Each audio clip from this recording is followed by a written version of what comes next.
Good afternoon, everyone. I brought my speech with me. It's a little thick, but I'll have you out of here by the next year.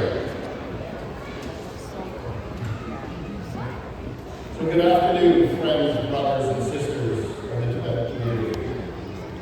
It is both an honor and a deeply personal privilege to join you today in Toronto to celebrate not only the recognition of His Holiness's Nobel Peace Prize, but again, his 90th birthday year celebrations.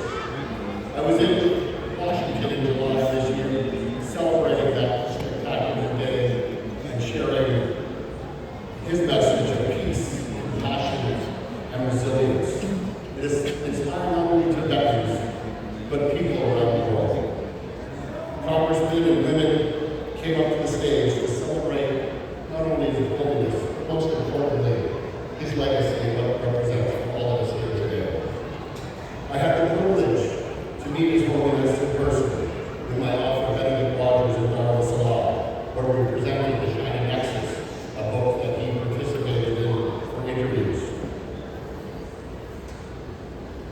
That audience changed the way I look at the world, and the responsibility that I carry, because of what Tibetans have endured for multiple generations. It's not just an historical tragedy, it's a moral crisis that continues every day under the oppressive eye of the Chinese Communist Party.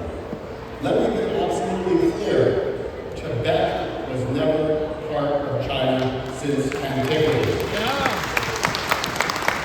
So today, I'm proud to officially announce its release, the groundbreaking book by in cooperation with the Central Tibetan Administration in Washington, will launch January 29th at the National Endowment for Democracy.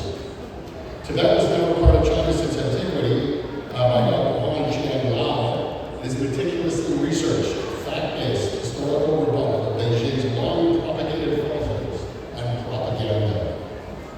This book is more than a little than a title. It is a defiant act of truth. As a publisher, we see the truth where it was covered up, and we see light where there was darkness. And there's much light here in this room today. Dr. Lama draws on imperial Chinese sources, treaties, and global records to show many here have always known. Tibet is a nation. Tibet is a people. Tibet is a culture that has stood resilience in the face of a racial campaign by the Chinese Communist Party. And now, as Canada, we must ask, what is our responsibility? We are gathered here not just to celebrate a great man's life, but to reaffirm our collective moral obligation to the Tibetan people, here in Canada and around the world. We cannot allow cannabis to be silent, or worse, let its economic interests become complicit. Cheap consumer goods and corporate profits cannot come at the cost of cultural or physical genocide. We must not trade off human dignity for the bottom line of big corporations and even our banks. This is where political courage matters.